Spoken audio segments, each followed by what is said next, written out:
Good evening and welcome to another edition of the Addict's Advocate. I'm your host, Dusty Dean, and it is my pleasure to welcome back Robert. How are you, sir? I'm doing well. It's good to see you. I hope everything's been well with you. Yeah, I'm happy to be back talking to you again. Good to see you, too. So it's been February. February is when we spoke last, so we're looking at, a good 6-8 months here, whatever. Give me an update. How's things going? Things are going well. I'd say things are going well. Not perfect, but I don't think anybody has really a perfect life. So recovery-wise, I'll just jump out of the gate saying that I did have a little relapse. A little mishap, I guess.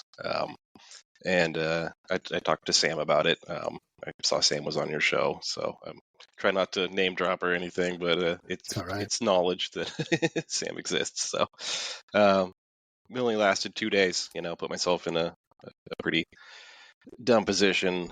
Made some bad choices and didn't enjoy it at all. Just relapsed on alcohol with my DOC and got back on track right away. So that would have been in April. April. 5 months. I had 6 months of sobriety, and since then, just buckled down and focused back in on recovery and priorities and just dealing with life like one day at a time. Taking steps to improve my life and find some peace and some happiness amongst the stress and the day to day. In June, I closed on my first house, bought a home. So I'm still employed. I'm spending a lot of time with my daughter. Bought a house that's really close to the high school in the city that I live in. So it's a historic neighborhood. It's a small house, but it's just the two of us. So I don't need anything extravagant or fancy, but it was an accomplishment. Might not have been the wisest choice financially, even looking at the numbers, investing money.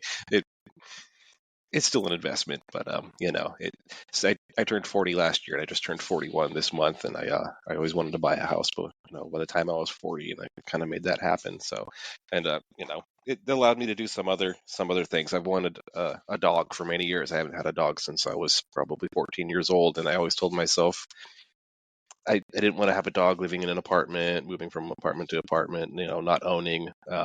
And within a few months, I went and got a rescue puppy, and she's here in the room with me tearing things apart, and she brings me a lot of joy. It's another responsibility to have, but brings me a lot of joy. So this is really one of the life updates right there. I appreciate it, bud. Happy birthday, first of all. Thank you. There's something to be said about accomplishing things in sobriety. I think that there also becomes a sense of gratitude that you're conscious and you're physically there doing it.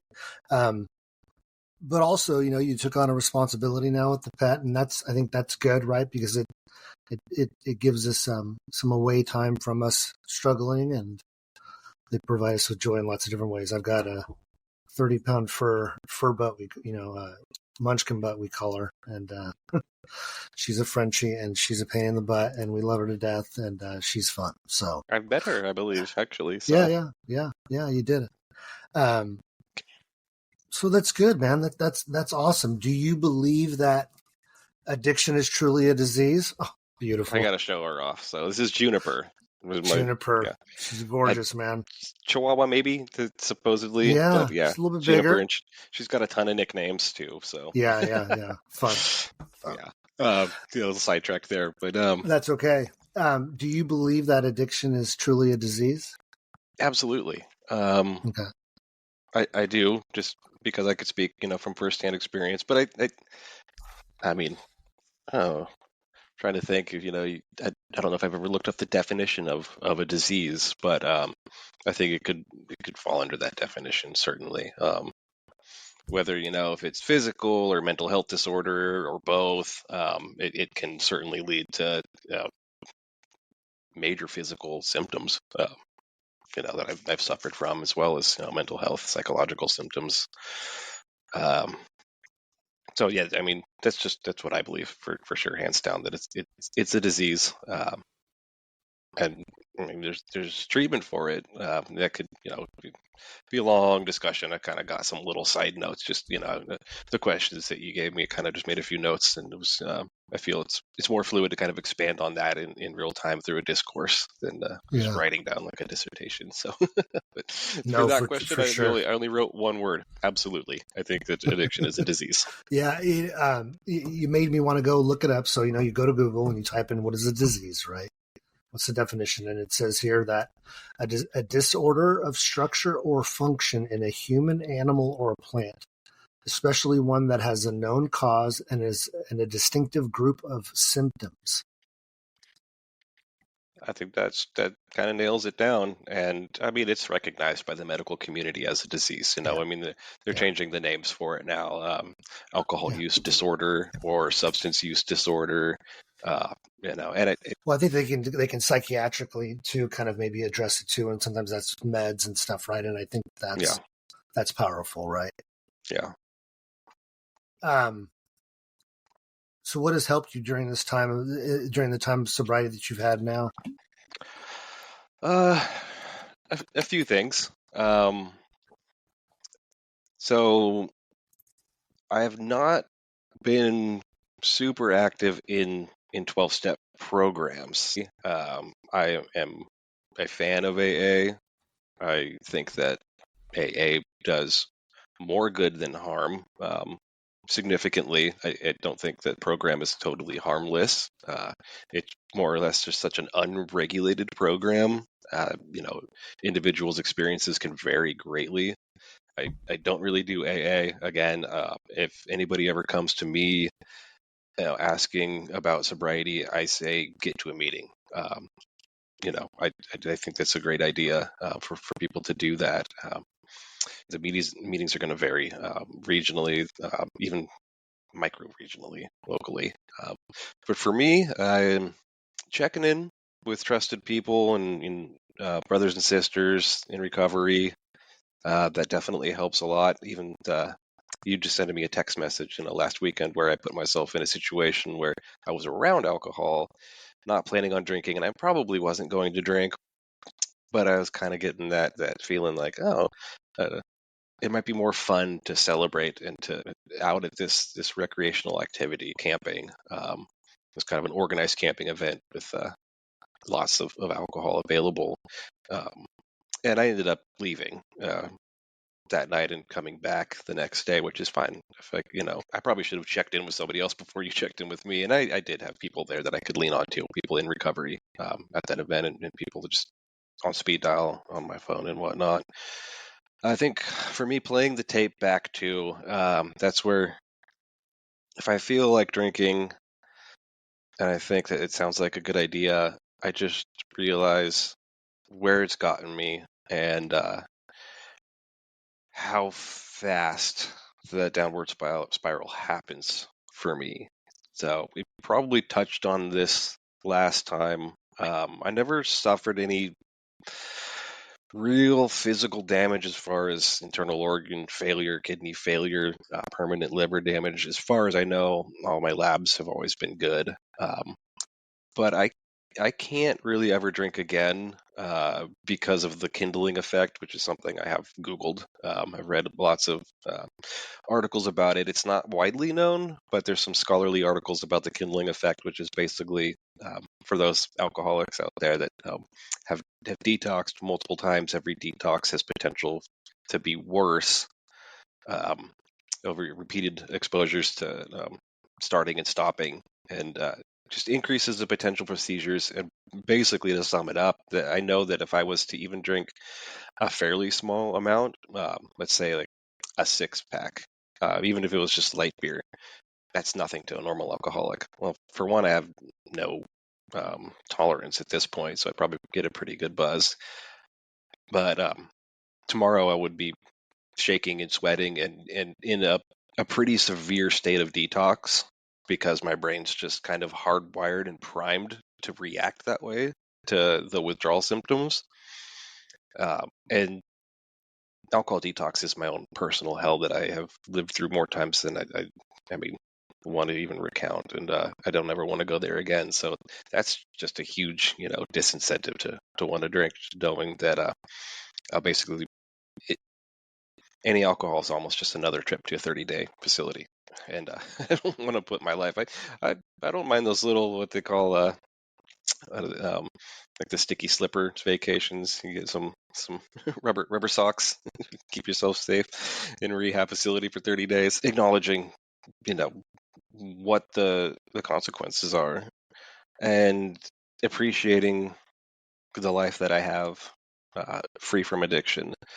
And I do get pretty minor cravings. I don't get those cravings that used to pop up sometimes where basically they would take control. We kind of talk about some of the medical stuff behind the science stuff behind it, of some of the analogies that we've seen of the trap door. That once it's open, I'm not the science guy, but uh, we learned that in some group sessions in recovery, and basically you're defenseless against having that first drink at those certain stages and without the right tools.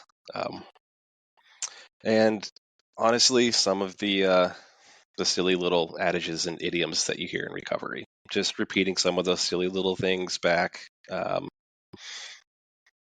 just kind of keep me going throughout the day, if that's what I need. And again, it's not very common or frequent that I get an urge, so I don't honestly think about it a whole lot.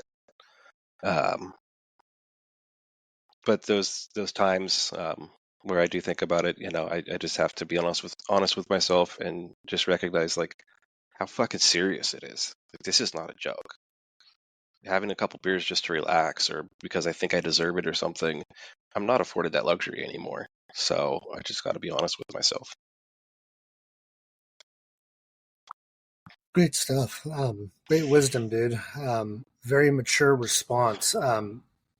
Just I can just tell, and just your demeanor and your mannerisms, and the amount of education that you have since I've talked to you last is mind blown.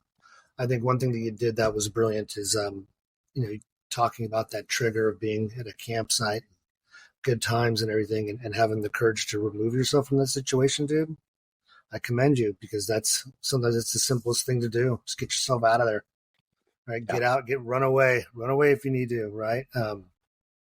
This kindling effect is a scary notion, right? Because for those that are unaware of it, or those that can't control it as much, they can't stay sober. Um, maybe the detox can kill you, right? Yeah. Yep. Yep. And I've spent many nights where intake in rehabs where I don't have my meds yet and they don't have anything on hand, and I've still laid on the couch right outside the nurse station. Basically, like I can't sleep. I'm just waiting for them to be waiting for 6 o'clock in the morning when they can actually call and ask if they can give it to me early or something. And pretty much in fear for my life, because the level of anxiety and fear that come with alcohol detox, for me, that's how I detox, is just there's a lot of physical symptoms too, but it's a psychological fear. It's just pure unadulterated fear. It feels like you've just been mainlined, like however many cc's directly into your bloodstream, just liquid fear.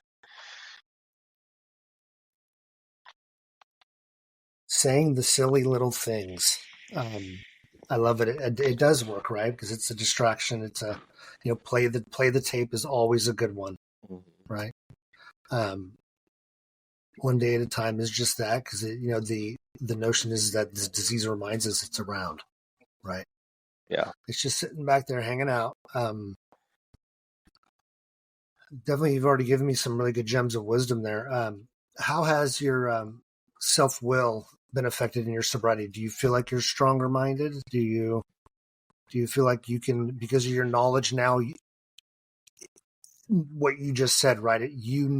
Probably within the first sip of that beer that you're going down a path, and you're playing that tape forward, and yeah, it's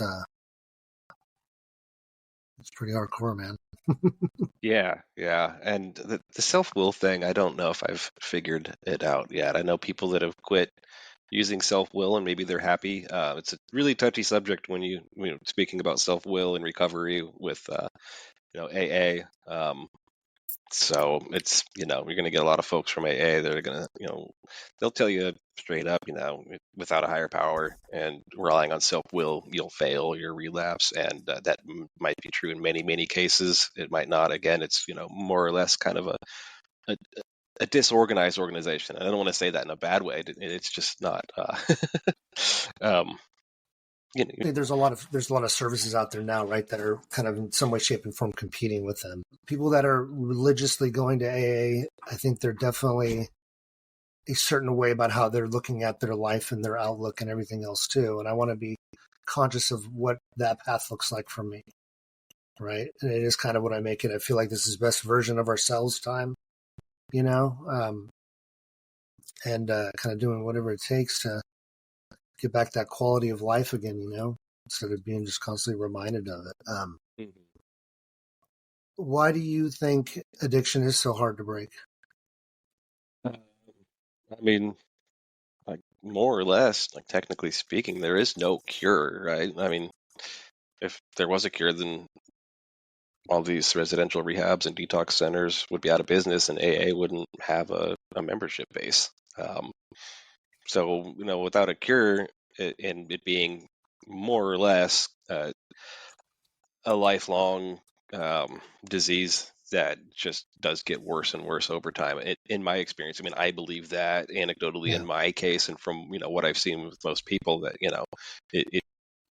it's forever. And some people can just put it down and that's it and walk away. So again, it's, there's always going to, at least there's a lot of research being done about it. I think that's a good thing, is that research is continuously being done. But it's hard to break because it for one, it's stigmatized, and then the recovery aspect is monetized. And the recovery aspect, like as far as medications and inpatient treatment, that's monetized. AA is not. It's one of the great things about AA. I do think it's a great organization. That recovery is free, um, but it just comes with you putting in the work. But other than that, like detox, I can speak from experience. I've been in a very wide range of quality of rehab, basically quality of treatment centers, to some pretty nice ones where I enjoyed my stay with qualified, mostly qualified folks working there, to some that aren't nearly as good. I left one last year and ended up going back to SVR. It was my second time at SVR. I was there twice in 2023, and I left one that it felt dehumanizing. And I think that doesn't encourage the folks. Some of the folks that need the help the most are the ones that the help is not available. Quality help is not available to them. Um, so that makes it really challenging. I'm in a situation where I have an understanding employer. I have programs through my employer um, to help. Thankfully, I have not been to rehab this year in 2024, but in 2023, I went to several detox centers. I did 2 30-day stays, and in 2022 it was the same. I went a couple times. In 2021, I went a few times. I actually changed companies, but I was working in the same field, and I've been afforded that. And a lot of people don't have that, so that's just gonna make it really challenging. And somebody who was at 40 able to buy a house, I have felt the hopelessness for many years of just struggling to get by. And when you are struggling all the time, you kind of just you lose hope, and you lose that motivation, and things seem unfair because they are fucking unfair. Life is hard, and it's just a huge challenge to overcome a lot of those obstacles. And that kind of just keeps that cycle going, where alcohol will make you feel a little bit better, or drugs will make you feel a little bit better. And then if you're unfortunate enough that you might have that gene. And I'm not a scientist or a doctor. I think it works in the combination of being the genetic predisposition plus the introduction to whatever that substance is will cause the addiction. But I think somebody that's exposed enough that might not have that genetic predisposition, they just might like the way it makes them feel so much they continue to use it. So yeah, it's definitely challenging. to break that cycle, especially without the proper resources, and then with that stigmatization that comes with it.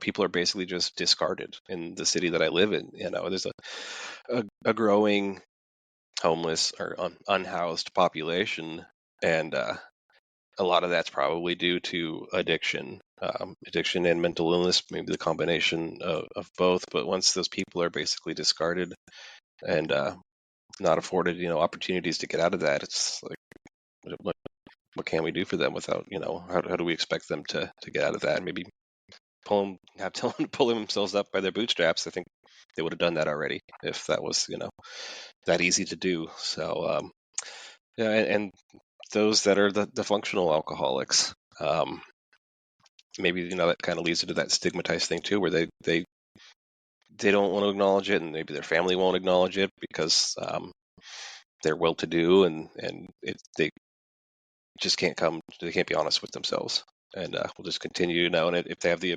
financial ability to just drink and party or do whatever all the time, and it's not hurting them that way, then they'll just continue to do it. Thank you for that. What do you think are the three biggest mistakes that would lead someone to relapse? Oh man, I had to think about this question for a little bit. I did read this.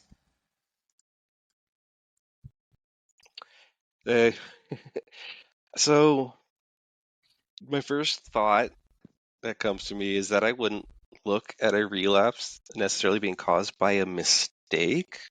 And I didn't really flesh that out in my mind. I think sometimes relapses can just happen and it's not from a mistake that's been made. And that's just me. Well, just trying because to, you're perfectly capable to make the choice and go and have the drink, so it's yeah, not a mistake. Yeah. So yeah, everything up to that point failed in your attempt to stay sober, right? I mean, as far as in that moment. Yeah, I think just using the word mistake makes me feel like I'd done something wrong, and maybe I did do something wrong. I don't know. It seems like a negative, and I don't want to all. I mean, relapses are a negative thing, so I mean, maybe I I overthink and overanalyze things. I apologize for that. So, but no, I It's did kind okay. of expand on some of it a little bit, and I think that for one, relapse can be part of the recovery process. I think a lot of folks in recovery have had relapses. I don't think it's uncommon at all. Yeah, I And agree. so I think some states of mind, some actions, there's some things that can lead to relapse that could be considered, that mistake that you were asking about. And that could be complacency, feeling too comfortable after a period of sobriety, misplaced confidence in yourself, or, not being honest with yourself, thinking that you can moderate. And if you've read the AA Big Book, I have many times. I've got multiple copies on the shelf right behind me. Um, a lot of alcoholics have tried to moderate, or like I said, switch from beer to wine, or whiskey to Doesn't work. vodka, or whatever. There's still that desire to try to moderate or try to use alcohol, and that's not going to work. Yeah, kind So of yeah, normalize themselves. yeah. So not being honest with yourself, and then of course, like we were just talking about, me going camping with 5 months sober with 500 men, men only event, unnameable amount of alcohol. That's people, places, and things. So putting yourself in places with people, I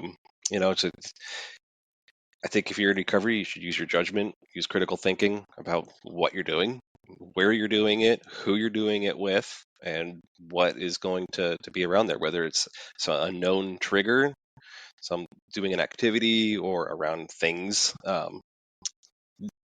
you drank before in the past, or that you've enjoyed more because of drinking. So think about it. If you want to try it. But think about the repercussions, and maybe you can still enjoy that activity. You probably will enjoy it more without drinking, but use judgment, and before those people, places, and things. Thank you for that. Mm-hmm. If you had somebody that you love struggling with addiction, how would you love them? How would you address that?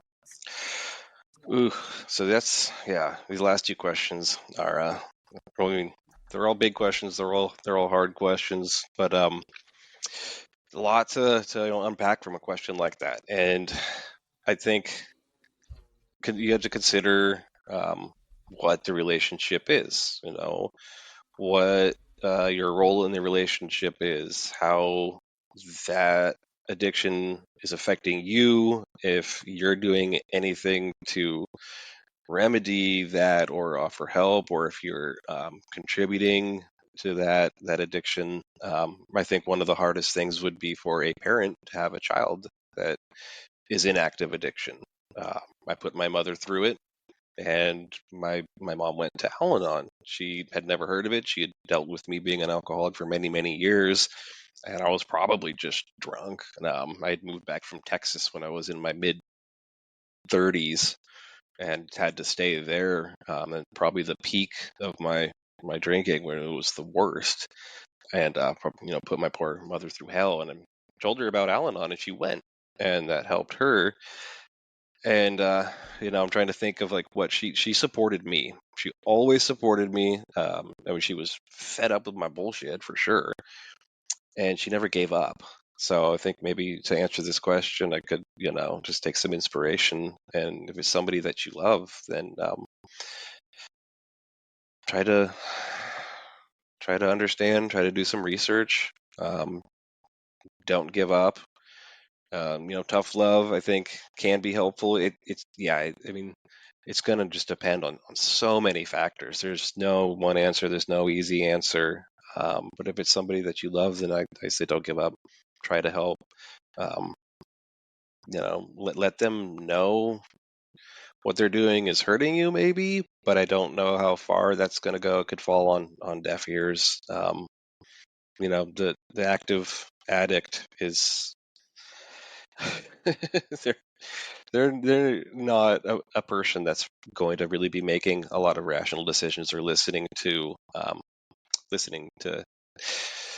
that kind of advice. But breakthrough is possible. You might be that spark that causes that self-reflection, that moment when the addict realizes what their actions are causing other people, what kind of harm their actions are causing, and that could be that catalyst for them to finally, make an attempt to seek help. And they may stumble, they may fall, they may take steps backwards. But if someone is making an effort, especially, and I think that's one thing that my mom saw in me, is that I think she knew I was suffering and that I wanted to get better. I think that once you start introducing another person into a relationship, right, with addiction, then you have to do your best to try to separate your the one that you love with the addiction, kind of, just as far as, the control of it, right?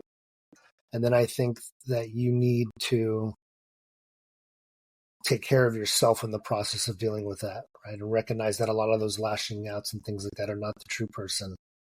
Yep. You have to take care of yourself in the process of trying to take care of somebody else too, right? Just as much as we have to, to exhibit self-care upon ourselves, right? Yeah, I think understanding and researching it, trying to get part of that separation is understanding the biological nature of what's taking place. I think that has got so much fruit to it. So, this has been fun, man. I appreciate you. Yeah, thanks for giving me the invite. It's good to hop on here, and it's good to be immersed again in recovery, because I haven't been super active in recovery.